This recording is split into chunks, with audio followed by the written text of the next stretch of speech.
Sang Rama dan Dewi Sinta di dalam Taman Puspawani, Ki dan Nyi Hajar Dewantara mengambil kesempatan melepas lelah dari kesibukan sehari-hari.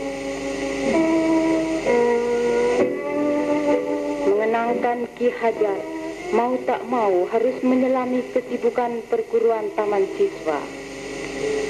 Dan memang Ki Hajar dan taman siswa merupakan satu kebutuhan, bagaikan bunga dan tangkai yang tak dapat terpisahkan. Menyebut nama dan mengenangkan Ki Hajar Dewantara, tak patut kita melupakan tokoh-tokoh bini sepuh yang telah dengan gigih dan dengan segala pengorbanannya telah membangun dan menjiwai taman siswa bersama dengan Ki Hajar. Alangkah bahagianya beliau-beliau ini. Ki Cokrodirjo, Nyi Hajar, Ki Pranawidekto, Ki Hajar, Ki Sutopo Wonoboyo dapat berkumpul dan bersenda bersama sambil mengenangkan kembali masa lalu, masa juang penuh rintang dan halang. Tetapi sayang, pertemuan semacam yang kita saksikan ini ternyata adalah pertemuan terakhir pada Kongres Taman Siswa tahun 1956.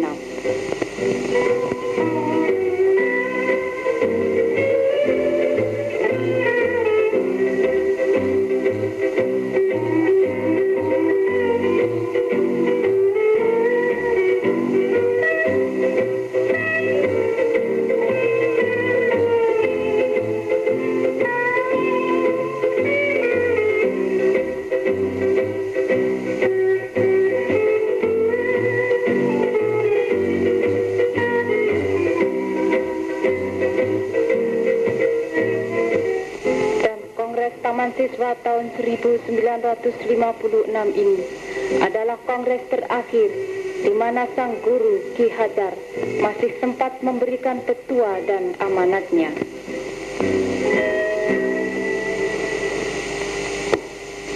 Tapi sebenarnya ada pula langkah-langkah demokrasi yang kita adakan. Misalnya kita menghilangkan titulatur.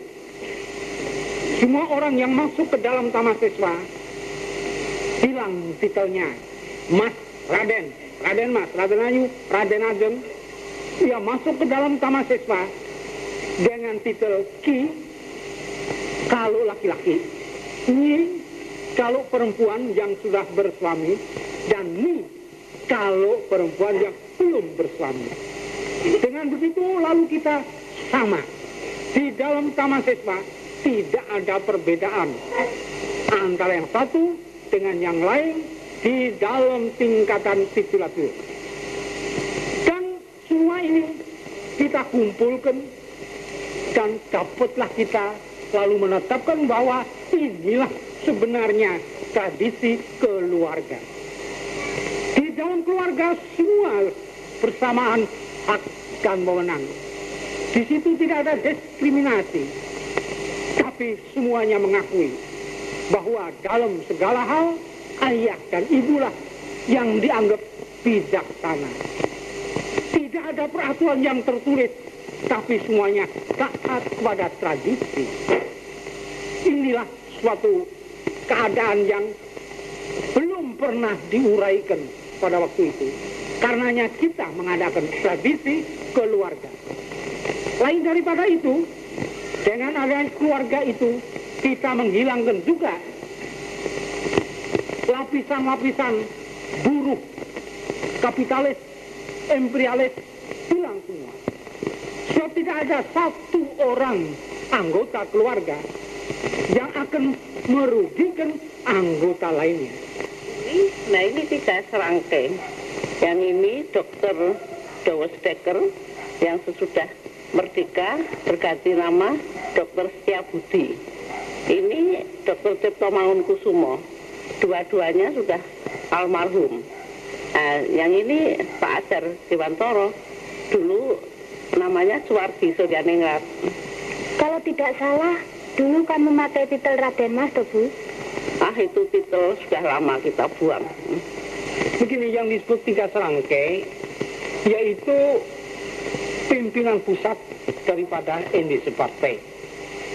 Adapun Indonesia Partai ini partai yang pertama kali menuju ke arah politik, partai politik yang pertama. Memang dulu sudah ada perhimpunan-perhimpunan. Budi Utomo berdiri tahun 8, lalu perhimpunan-perhimpunan lain seperti di Sumatera, di Jawa, di Sulawesi, di seluruh Indonesia, malah ada suatu perhimpunan rakyat yang umum, yaitu Serikat Islam. Tapi belum ada yang berani menunjukkan dirinya sebagai gerakan politik. Budi Utomo menamakan dirinya usaha kulturil. Serikat Islam ekonomi. Baru Indonesia Partai yang menamakan dirinya partai politik menuju ke arah Indonesia merdeka lepas dari Nederland. Inilah yang agak istimewa. Komite Bumi Putra yang kita dirikan ada maksud lain juga, ialah untuk menuntut adanya parlemen, dan ini berarti Indonesia merdeka. Komite Bumi Putra mulai aksinya dengan mengedarkan surat edaran ke seluruh Indonesia, dan terbuktilah di situ bahwa kami dapat bantuan sepenuhnya dari segala golongan. Selain daripada itu, kita menerbitkan brosur risalah yang terkenal, yaitu Als ik Nederlander was. Artinya, seandai aku seorang Belanda. Dan dalam brosur itu, saya terangkan, saya nyatakan bahwa maksud Belanda untuk merayakan hari kemerdekaannya di Indonesia, itulah suatu perbuatan yang tidak sopan. Inilah yang bikin marahnya Belanda. Pada tahun 22, saya meninggalkan Adi Darmo dengan maksud untuk mendirikan perguruan nasional yang semurni-murninya bersifat nasional. Sebab harus diingat, Adi Darmo ada yang punya, perhimpunannya ada, dan mempunyai juga maksud dan tujuan yang tertentu. Adapun maksud kami itu dapat terlaksana pada tahun 22 itu, tepatnya 3 Juli 22, dan pada waktu itu dapatlah saya bantuan dari tokoh-tokoh nasional, di antaranya marhum Sutatmo Suryokusumo, marhum Suryo Puto, dan lain-lainnya. Dan semua itu berkehendak untuk melalui pendidikan dan pengajaran terus menentang kolonialisme daripada Belanda. Sebab juga Belanda melakukan kolonialisme itu dengan melalui sekolah-sekolahannya. Tak sedikit duri dan goda merintang jalan taman siswa.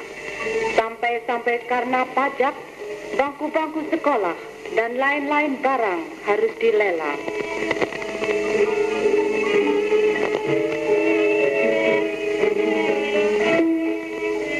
Dan musuh boleh garuk-garuk kepala, karena taman siswa tetap berjalan.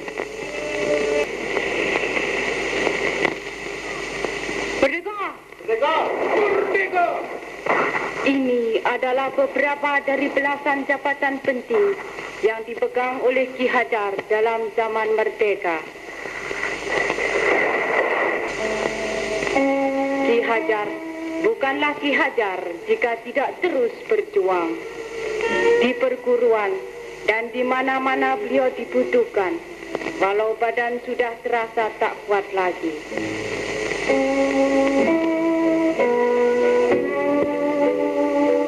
Tanggal 19 Desember 1956 adalah hari penting dalam catatan sejarah hidup Ki Hajar. Pada hari itu, bertempat di Sitinggil, Yogyakarta, dilangsungkan upacara pemberian gelar kehormatan Dr. Honoris Causa kepada Ki Hajar oleh Universitas Gadjah Mada. Menyaksikan perhatian yang sangat besar ini, tahulah kita bahwa peristiwa ini adalah peristiwa penting, peristiwa nasional. Dalam pidatonya, Profesor Dr. Sarjito antara lain mengatakan bahwa pada hari-hari setengah abad lampau, gambaran yang beliau dapat tentang Ki Hajar adalah bagaikan Nayarana, pemuda senantiasa gembira hati, tangkas, tidak sepi humor. Dalam kata sambutannya, Ki Hajar antara lain mengemukakan bahwa pendidikan nasional adalah pendidikan yang berdasarkan garis hidup bangsanya, yang dapat mengangkat derajat negeri dan rakyatnya, dan pantas bekerja sama dengan lain-lain bangsa untuk kemuliaan segenap manusia di seluruh dunia.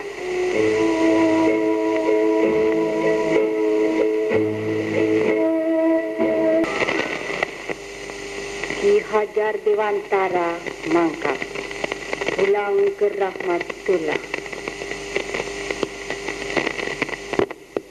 Beribu-ribu telegram bela sungkawa dari segala golongan dan lapisan masyarakat membanjir, membuktikan keagungan Ki Hajar dalam hati rakyat.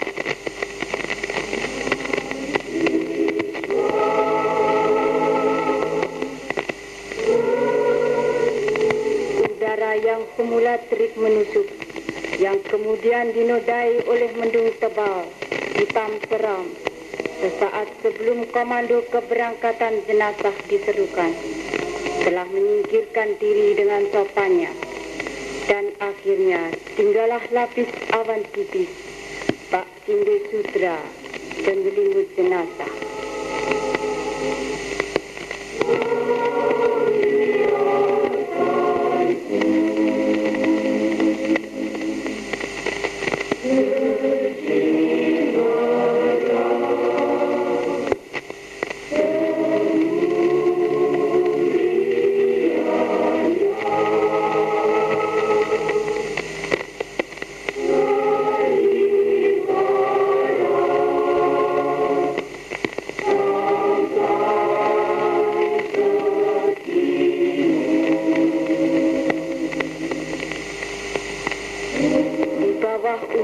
Yang sejuk itulah, jenazah diantar dengan upacara kebesaran menuju ke makam Taman Siswa di Celeban, tak jauh dari makam pahlawan Semati.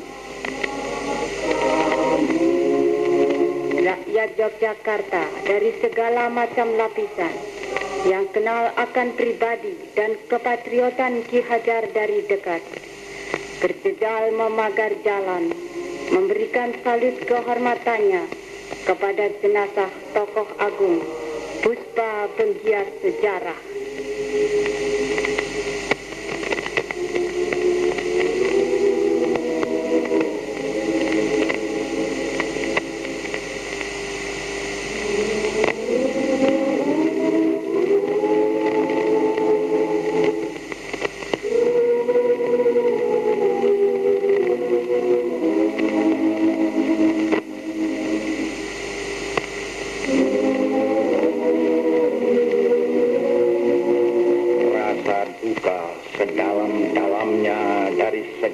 Putra-putramu Ki Hajar Dewantara mengantar kepulanganmu ke Hyang Widi. Rasa setia atas cita-cita luhurmu Ki Hajar Dewantara kami teruskan sampai tercapai masyarakat tertib dan damai. Padma mekar harumnya mengambar-ambar. Itulah pribadi agungmu Ki Hajar. Agungnya cita demi sempurnanya rakyat Indonesia. Berjuta jiwa kau tempa di Taman Siswa. Di hatinya tumbuh cinta paling setia pada kemerdekaan, pada tanah air, pada rakyat yang jujur dan gagah berani. Kami penerusmu Ki Ki Hajar, di hati kami tercatat duka paling besar atas kepergianmu dari sisi kami. Kami tahu satu kepergian wajar, dan jiwa kami sudah terlanjur dipadu cinta paling setia, cinta dan setia ajaranmu. Kami jaga keutuhan, kami cegah setiap usaha penyelewengan yang menggunakan saat duka ini sebagai kesempatan kesucian yang dilumuri noda-noda. Kami tetap padamu, Ki Hajar.